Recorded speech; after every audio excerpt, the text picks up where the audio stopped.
Tal cual como lo anticipamos, con Carolina Corti, la alcaldesa de Quilpué, a quien tenemos ya en contacto esta tarde con nosotros en Infinita. Alcaldesa, muchas gracias por estar en Infinita. Bienvenida, buenas tardes. Hola, alcaldesa, buenas tardes.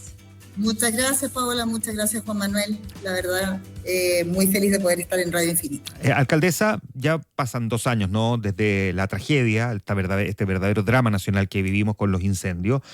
Lo primero que le parto preguntando es, ¿cómo va la reconstrucción?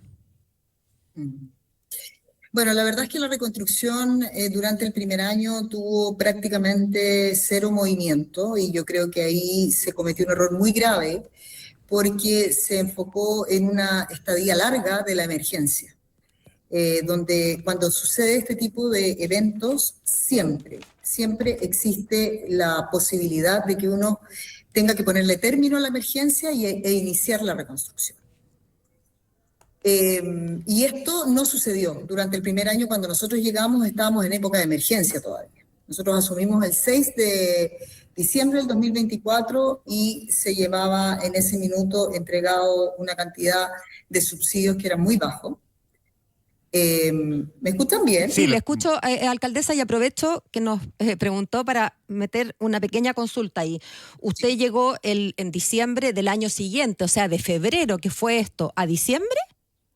Claro, yo entré el 6 de diciembre del 2024. O sea, habían pasado 10 meses desde la tragedia y usted dice que todavía se vivía como que estuvieran en emergencia, no se había cerrado. Ahora, ¿eso tiene que ver, alcaldesa, con una, digamos, actitud mental o tiene que ver con que, dado que administrativamente se vivía el periodo de emergencia, no se había empezado con el periodo siguiente que sería la reconstrucción? Sí, hay que tener muy claro en una reconstrucción que hay que dar por terminado el periodo de emergencia. Ajá. Y yo creo que el periodo de emergencia no se dio por terminado prácticamente nunca en un plan donde el Ejecutivo debió haberse fijado metas específicas. Primero, cuando uno termina el periodo de emergencia es porque ha entregado las primeras ayudas. Nosotros nos encontramos con ayudas que no habían sido entregadas, 350 millones, por ejemplo, para los damnificados que tuvimos que nosotros pedir un permiso especial al Ministerio de Interior para poder ejecutarlos, si no los deberíamos haber devuelto. Entonces, ahí tiene que ver con una ineficiencia del Estado,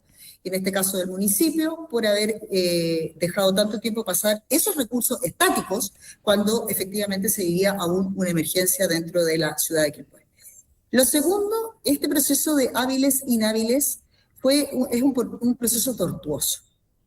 La mayoría de las personas que fueron afectadas, muchos y en un alto índice, son personas que efectivamente pertenecían a asentamientos precarios y en otros casos eran propietarios, en otros casos, en otros sectores eran clase media y en otros casos todavía no tenían regularización y en otros casos tenían problemas porque estaba declarada la remoción en masa.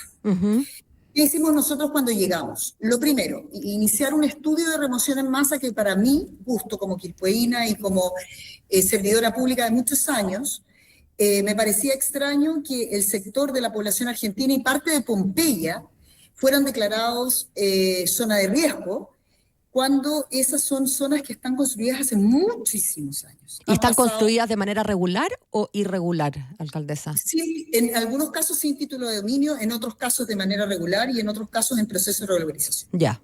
¿Y esos, en el primer estudio entonces que ustedes recibieron, era considerado zona de riesgo y ustedes mandaron a pedir un segundo estudio porque no les hacía sentido eso? Y Cernajamín, aparentemente, ya a partir de la fecha que nos entrega hoy día el Servicio Nacional de Geología y Minería, después del estudio que nosotros hicimos con nuestros propios recursos, en enero, el 5 de enero, efectivamente, empezamos a desprender que van a liberar algunos de los sectores que estaban en remoción en masa para poder que las personas obtengan su subsidio. Todo esto debía hacerse el primer año, porque es imposible que una emergencia se sostenga por 1 año y medio, por ejemplo. Es imposible, obvio. Es imposible, porque de alguna manera, políticamente hablando, las personas que sienten que el Estado los abandonó porque llegó el invierno. Segundo término, fueron las casas de emergencia las que de alguna medida fueron el principal testimonio de que estaba mal hecho. Porque todas las casas de emergencia tuvimos que aplicarles una nueva reparación para poder sostener el segundo invierno. Uf. Oiga, Por eso alcaldesa, sí. usted describe tal nivel como de hacer las cosas mal, ¿no? De negligencia o de torpeza. No sé mucho cómo referirlo. Inexperiencia, ¿Mm? yo diría inexperiencia ¿Mm? y soberbia. ¿Mm?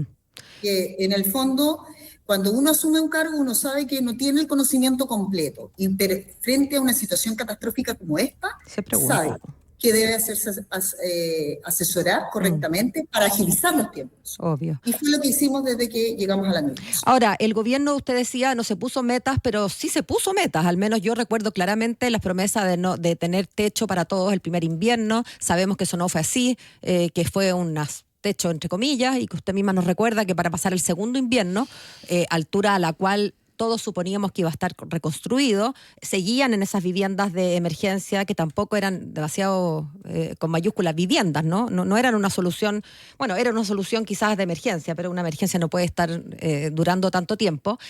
Hablemos de porcentaje finalmente, no porque queramos discrepar con el 10%, el 40%, sino que porque detrás de este porcentaje en concreto hay familias, digamos, hay familias que o tienen techo o no tienen techo, de techo definitivo, digo.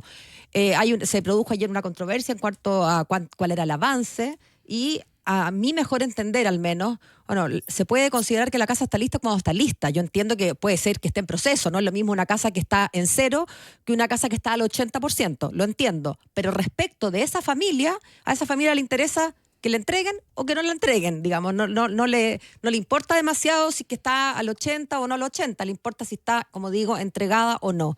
¿Cuál es la situación actual, al menos en Quilpué? Nuestra preocupación más grande, parte Paola y Juan Manuel, es que nosotros debiéramos tener otorgados hoy día los subsidios Uh-huh. de autoconstrucción, por ejemplo, porque como el Estado llegó tarde en la asesoría técnica, después la exigencia de entregar un subsidio a ese tipo de casas que se autoconstruyeron para no esperar un segundo invierno, para no esperar un primer invierno, Uh-huh. finalmente quedan sin tener esa colaboración o ayuda del Estado que finalmente termina siendo una obligación. Es la ausencia del Estado lo que produce. Nosotros hoy día hemos avanzado bastante. Yo les puedo dar algunos números que son importantes A ver. para poder clasificar. El total de familias las FIDES aplicadas fueron 2.294 FIDES. Ya. El total de esas 2.294 fueron declaradas hábiles 562. ¿Ya? Menos de como un 24%. Correcto. Uh-huh. Nosotros cuando llegamos se habían pagado 156 subsidios. A la fecha de hoy tenemos pagado 593 subsidios. 593, pero si eran 562, o sea, más subsidios que declarados hábiles. No. A ver. Me dijo que eran hábiles 562. Sí, claro, pero eran 400. Tenemos hoy día 562 hábiles, sí. ¿Correcto? De los cuales se pagaron 593 porque después parten algunas excepciones. Eso es verdad, es una cifra ínfima respecto de las diferencias que pueden haber, que son más bien técnicas. O sea, ¿están todos listos? No, pues si fueron 2.294 FIBES las que pero fueron declarados inhábiles. En algunos casos fueron declarados inhábiles y en otros casos no fueron considerados ni siquiera para estudio porque estaban en asentamientos precarios. Siendo incluso parte del catastro de campamentos de Serbia. O sea, los contamos para algunas cosas, pero para otras cosas no los contamos. Ese es el problema. Entonces, en el día de ayer, que nos reunimos a propósito del 2F, nos reunimos con el ministro entrante a partir del 11 de marzo, y el ministro entrante nos especificó, al igual que el presidente, que también me reuní con él, que efectivamente nosotros va a ser techo quemado, techo construido. No va a existir esta separación, y en eso yo creo que vamos a poder avanzar muy rápido. O sea, de estas, perdón, alcaldesa, si uno tuviera que volver atrás y hablar de las FIBE, de estas fichas, 2.294, cualquiera de esas fichas que incluya un techo quemado, es una casa que hay que, digamos, un techo que hay que reconstruir. Claro. O lo ingresas a partir de la reconstrucción o lo ingresas por la emergencia habitacional del déficit habitacional que Quilpué tiene uno de los más altos. Oiga, alcaldesa, y respecto a lo que hablábamos recién, si el gobierno del presidente Boric había o no adquirido compromisos y bueno, si cumplió o no. Hablemos de la próxima administración. El próximo ministro Poduje, ¿adquirió con ustedes o con la gente de Quilpué algún compromiso en términos de plazo? 18 meses. 18 meses desde que llegan. Así es. O sea, marzo, abril, mayo, junio, julio, agosto. O sea, para agosto del 2027 esto debería estar resuelto. Lo cual es una certeza porque es lo que en salud mental más le ha afectado a los damnificados. La falta de hogar. La falta de certeza. De certeza, como de horizonte. Desde el Estado al damnificado. Entonces, la verdad es que yo creo que podemos hacer que esto funcione más rápido.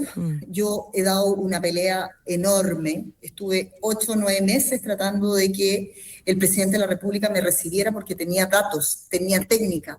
Sabía que el ministro de Hacienda había demorado digamos, el fondo de emergencia transitorio porque efectivamente el reglamento no estaba cuando nosotros llegamos. Y eso significó que esas platas no fueron gastadas y por eso que yo pedí a todos los diputados de manera transversal y a los senadores que se extendiera. Lo más importante era extender el Fondo de Emergencia Transitoria hasta el 2028, porque si no, no íbamos a alcanzar a ejecutar al 2026. Oiga, alcaldesa, y para ir cerrando, hablando ya no de esta emergencia, sino que de una eventual, ¿no? Ojalá que nunca llegue, pero ¿qué pasa con los planes comunales en su caso? ¿Qué pasa con los planes de emergencia, que sabemos que en algunos municipios no estaban al día? ¿Cómo van con eso? Tratando en el caso nuestro están al día. Así que ahí no tenemos. Ahora, lo que sí es importante también la experiencia, porque el haber sido gobernadora y delegada presidencial con emergencias permanentes, evidentemente me hace pensar que cómo tengo que enfrentar una emergencia. Fueron 4 años anteriores que enfrenté distintas emergencias, que quizás no fueron incendios tan grandes, pero sí tenían modelo de gestión. Y los modelos de gestión son claros. Tienes 3 o 4 meses para una emergencia y después parte la reconstrucción. Y para eso tienes que incluir, como lo hicimos nosotros con Desafío Levantemos Chile, la ayuda de quien ha reconstruido en otras oportunidades, porque el Estado es tan grande y tan burocrático que no alcanza.